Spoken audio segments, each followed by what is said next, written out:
உலகத்தமிழ் உறவுகளுக்கு அன்பு வணக்கம். இனியவர்களே, குழலி மீடியா டாக்ஸ் ஊடகத்தினுடைய அமுதே தமிழே பகுதி 3 சந்திப்பதில் மகிழ்ச்சி. தமிழகத்தில் எத்தனையோ பண்பாடுகள் வந்து கலந்து தமிழர் பண்பாட்டையே மாற்றி இருக்கின்றன. அதேபோல் தூய தமிழ் மொழியில் பிற சொற்கள், பிறமொழி சொற்கள் ஏராளமாக வந்து கலந்து தமிழையே கொச்சைப்படுத்தி கொண்டிருக்கின்றன. இன்னும் சொல்ல போனால் தமிழின் தூய்மையை கெடுத்து கொண்டிருக்கின்றன என்று சொல்லலாம். இன்றைய 3ஆம் பகுதியிலே பிறமொழி சொற்கள் என்னவெல்லாம் தமிழிலே கலந்திருக்கின்றன, எப்படி அவற்றை நாம் கண்டறிவது என்று பார்க்க போகிறோம். வாருங்கள், இந்த இனிய நிகழ்ச்சிக்கு உங்களை அழைப்பதில் மகிழ்ச்சி. அன்பிற்குரியவர்களே, ஒரு வியப்பான ஒரு செய்தியை சொல்லலாம். நாம் தமிழில் பல சொற்கள் இது தமிழ் சொற்கள் என்று நினைத்து கொண்டிருக்கக்கூடிய பல சொற்கள் தமிழ் அல்ல, புறமொழி சொற்கள் கலந்திருக்கின்றன.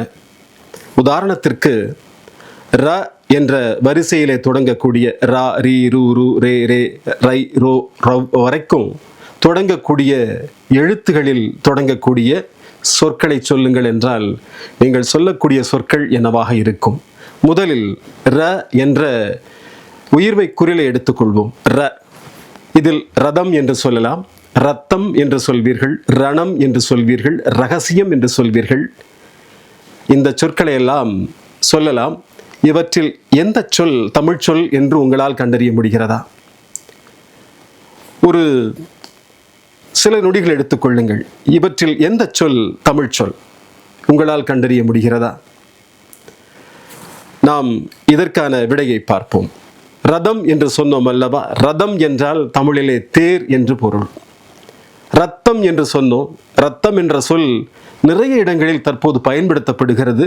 ரத்தம் என்ற சொல்லுக்கு இணையான தமிழ் சொல் குருதி என்பது. ரணம் என்று சொல்கிறோம்.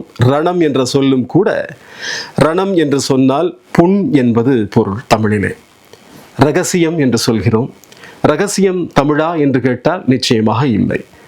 ரகசியம் என்ற சொல்லுக்கு இணையான தமிழ் சொல் மறைமொழி அல்லது மறைவாக. ரகசியமாக என்றால் மறைவாக சொல்லுதல் என்று பொருள் கொள்ள வேண்டும். அதேபோல் இப்படி பல சொற்களை சொல்லிக்கொண்டே செல்லலாம். ரகரத்திலே நீங்களும் கூட ரகரத்திலே தொடங்கக்கூடிய தமிழ் சொற்களை நீங்கள் பட்டியலிடலாம், அல்லது நம்முடைய கமெண்ட் பகுதியிலே, அந்த உங்களுடைய கருத்தீட்டு பகுதியிலே கருத்துக்களை பதிவிடலாம், எந்தெந்த சொற்கள் ரகரத்தில் தொடங்கக்கூடிய தமிழ் சொற்கள் என்று. அதேபோல் ரகரத்தை தொடர்ந்து ரா என்ற நெடில், துணைக்காலோடு ரா என்ற நெடிலை எடுத்துக்கொள்ளுங்கள். ராஜா என்கிறோம், ராமன் என்கிறோம், ராவணன் என்கிறோம், ராகம் என்கிறோம். இவற்றில் எந்த சொல் தமிழ் சொல்? ராஜா என்ற சொல்லுக்கு இணையான தமிழ் சொல் அரசன் அல்லது மன்னன் என்பது. ராமன் என்பதும் அப்படியே, அது பெயர் சொல் என்பதால் அதே வழக்கிலே அப்படி எடுத்துக்கொள்கிறோம். ராவணனும் அப்படித்தான். அதே போலத்தான் பல சொற்கள் இதில் இருக்கின்றன. ராத்திரி என்ற சொல் தமிழ் சொல் அல்ல, அது இரவு என்று சொல்கிறோம். அதற்கு அல் என்ற ஒரு தூய தமிழ் சொல்லும் உண்டு. இரவு, இரவை ராத்திரி என்பதை தமிழ்படுத்தி, ராவு என்பதை தமிழ்படுத்தி இரவு என்கிறோம். ஆனால் அதற்கு இணையான தமிழ் சொல் அல் என்பது. இரவு என்றும் சொல்லலாம், அல் என்றும் சொல்லலாம். இப்படி ரா என்ற எழுத்திலே ராகம் என்ற சொல்லுக்கு பண் என்பது பொருள் தமிழிலே. ராகம் என்பது தமிழ் அல்ல. வேறு எந்த சொற்கள் ஐயா தமிழிலே தொடங்குகின்றன என்றால் எந்த சொல்லும் ரகரத்தில் தமிழில் தொடங்குவதில்லை என்பதுதான் உண்மை. நீங்கள் எளிதாக ரகர வரிசை சொற்களில் எந்த எழுத்து தொடங்கினாலும் அது தமிழ் இல்லை என்று அறுதியிட்டு சொல்லலாம், உறுதிபட சொல்லலாம்.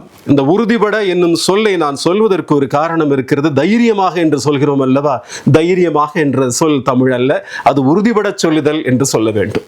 அதனால் ரகரத்தில் எந்த சொல்லுமே, ரகர வரிசை சொற்களில் எந்த சொல்லுமே தமிழ் சொல் அல்ல. இன்னும் பல சொற்களை நாம் எடுத்துக்கொள்ளலாம். ரி என்று சொல்லுங்கள். ரிதம் என்று சொல்கிறோம். ரிதம் தமிழா? இசைக்கோவை என்பது தமிழ். ரி, ரிதம் தமிழ் அல்ல. அதே போன்று ரீங்காரம் என்று சொல்கிறோம். வண்டுகள் ரீங்காரம் செய்கின்றன, தமிழா? தமிழாக நினைத்து கொண்டு பலரும் சொல்லிக் கொண்டிருக்கிறோம்.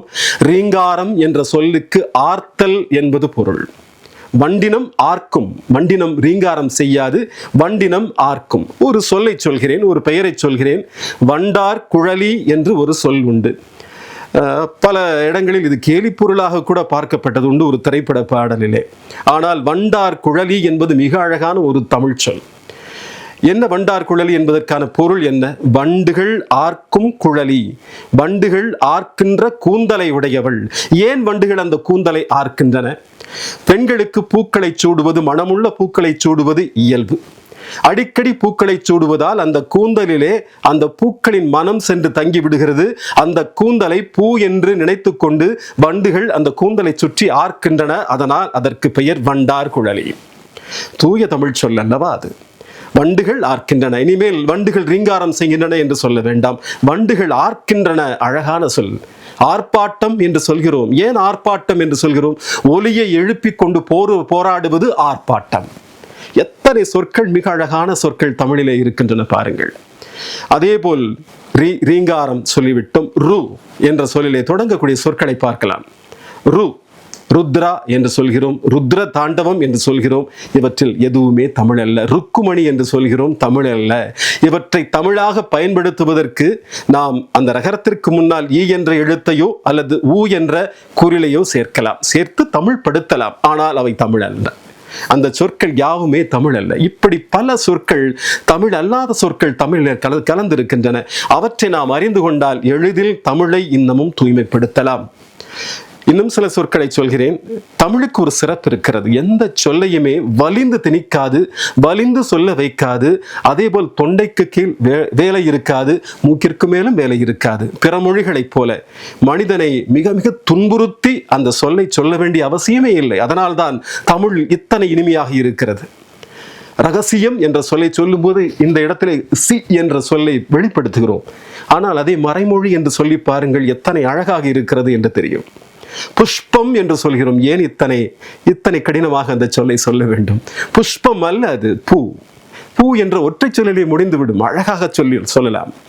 இன்னும் பல சொற்கள். பலம் என்று சொல்கிறோம்.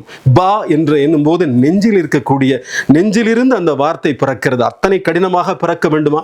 வலிமை என்று சொல்லி பாருங்கள், மிக அழகாக நம்முடைய தொண்டைக்கு உள்ளாகவே அது பிறந்துவிடும் அந்த சொல். வலிமை என்பது பலத்திற்கான தமிழ் சொல். வலிமை என்றே பயன்படுத்தலாம். பலம் வாய்ந்தவன் என்பதற்கும் வலிமை வாய்ந்தவன் என்பதற்கும் நிறைய வேறுபாடுகள் இருக்கின்றன. இந்த வேறுபாடு என்ற சொல்லை சொல்லும் போது கூட அது நான் தமிழ் சொல்லை தேர்ந்தெடுத்து பயன்படுத்துகிறேன். வித்தியாசம் என்று சொல்வார்கள். வித்தியாசம் தமிழ் அல்ல, வேறுபாடு என்பது தமிழ். இப்படி பல சொற்கள் தமிழிலே தமிழாகவே கலந்துவிட்ட சொற்கள் நிறைய இருக்கின்றன. உதாரணத்திற்கு லகரத்தில் தொடங்கக்கூடிய சொற்களையும் எடுத்துக்கொள்ளுங்கள். லாபம் என்று சொல்கிறீர்கள். லாபம் தமிழா? நிச்சயமாக தமிழ் அல்ல. அதற்கு வேறு ஒரு சொல், மிகு வருவாய் என்று பெயர் லாபத்திற்கு. அதையெல்லாம் நாம் பயன்படுத்துகிறோமா? லாபம் என்ற சொல்லைத்தானே பயன்படுத்துகிறோம். நஷ்டம், இஷ்டம் என்றெல்லாம் சொல்கிறோம். நஷ்டம் தமிழ் கிடையாது, நட்டமும் தமிழ் கிடையாது. இழப்பு என்பது தமிழ் நட்டத்திற்கு. இஷ்டம் என்பது விருப்பம், விருப்பம் என்பது தமிழ். இப்படி பல சொற்கள். லாபம், நஷ்டம், அதற்கு மிகு வருவாய், இழப்பு என்று சொல்ல வேண்டும். இப்படி பல சொற்கள் தமிழில் கலந்து தமிழை அப்படியே அந்த தூய்மையை ஒன்றுமில்லாமல் செய்திருக்கின்றன. இவற்றையெல்லாம் அறிந்து கொண்டால் நிச்சயமாக தூய தமிழை நம்மால் பேச முடியும், எழுத முடியும். இன்னும் தேர்வில் கூட கேட்கக்கூடிய பல கேள்விகளுக்கு பிறமொழி சொற்களை நீக்கி எழுது என்று ஒரு கேள்வி கூட உண்டு. இதை எளிதாக நாம் எழுதிவிடலாம். எதை தெரிந்து கொள்ள வேண்டும் இதற்கு என்றால், மொழிக்கு முதலில் வராத எழுத்துகள் எவை, மொழிக்கு முதலில் வருகின்ற எழுத்துகள் எவை என்பதை நாம் அறிந்து கொண்டால் போதும். அந்த எழுத்துக்களை தெரிந்து கொண்டால் நாம் இது தமிழ், இது தமிழ் இல்லை என்று மிக எளிதாக சொல்லிவிடலாம். அவ்வளவுதான். நிறைய சொற்கள். பந்தம் என்ற சொல்லை சொல்கிறோம். ப என்ற சொல் தமிழிலே வரவே வராது. பலம், நான் ஏற்கனவே சொன்னேன். பந்தம் வரவே வராது தமிழிலே. பந்தம் என்ற சொல்லுக்கு தமிழிலே உறவு என்பது பொருள். வலிந்து சொல்லக்கூடிய எந்த சொல்லும் தமிழில் வராது. இப்படி பல சொற்களை நாம் சொல்லிக்கொண்டே செல்லலாம். அடுத்தடுத்த பகுதிகளில் இன்னும் பிறமொழி சொற்கள் தமிழிலே என்னவெல்லாம் விரவி இருக்கின்றன என்று பார்ப்போம். இந்த நிகழ்ச்சி எப்படி இருந்தது என்று நீங்கள் கருத்திடுங்கள். அது மட்டுமல்லாமல் ரகரத்தில் தொடங்கக்கூடிய சொற்களில் தமிழ் சொல் என்று நீங்கள் ஏதாவது ஒரு சொல்லை கண்டறிந்தால் அந்த சொல்லை நம்முடைய பகுதியிலே பதிவிடுங்கள். அந்த சொல் தமிழா இல்லையா என்று ஆராயலாம். நமக்கு தெரியாமலும் தமிழிலே கலந்திருக்கலாம் அல்லவா? லகரத்தில் தொடங்கக்கூடிய சொற்கள் தமிழ் சொற்கள் இருந்தால் பதிவிடுங்கள். அதேபோல் பிறமொழி சொல் என்று நீங்கள் கருதக்கூடிய சொற்களையும் பதிவிடுங்கள். அவற்றிற்கான தமிழை நாம் இங்கே அறிய முற்படலாம். எல்லா சொற்களுக்குமான தமிழ் சொற்கள், மிக அழகான சொற்கள் இருக்கின்றன. உலகின் சிறந்த மொழி தமிழ் மொழி. நான் ஏற்கனவே சொன்னேன், வலிந்து சொல்லக்கூடிய எந்த ஒரு சிரமமும் இல்லாமல் நாம் தமிழை பேசிவிட முடியும். பிற மொழிகளிலெல்லாம் பார்த்தால், இன்னும் மேலை நாடுகளிலெல்லாம் பார்த்தால் அவர்கள் மிகுந்த சிரமப்படுகிறார்கள் அந்த மொழியை உச்சரிப்பதற்கே, ஒலிப்பதற்கே. உச்சரிப்பு என்பதும் தமிழ் அல்ல, ஒலிப்பு என்று சொல்ல வேண்டும். ஒலிப்பதற்கே அத்தனை இடர்பாடுகளை மேற்கொள்கிறார்கள் அவர்கள். அப்படியெல்லாம் அல்ல, தமிழ் மிக அழகாக பேசலாம். தமிழை பேச பேச ஆயுள் கூடும், உங்கள் ஆயுள் அதிகரிக்கட்டும் என்று சொல்லி இந்த நிகழ்ச்சியை நிறைவு செய்கிறோம். மீண்டும் சந்திப்போம் இன்னொரு அமுதே தமிழே நிகழ்ச்சியில். வணக்கம். வாழ்க தமிழ்.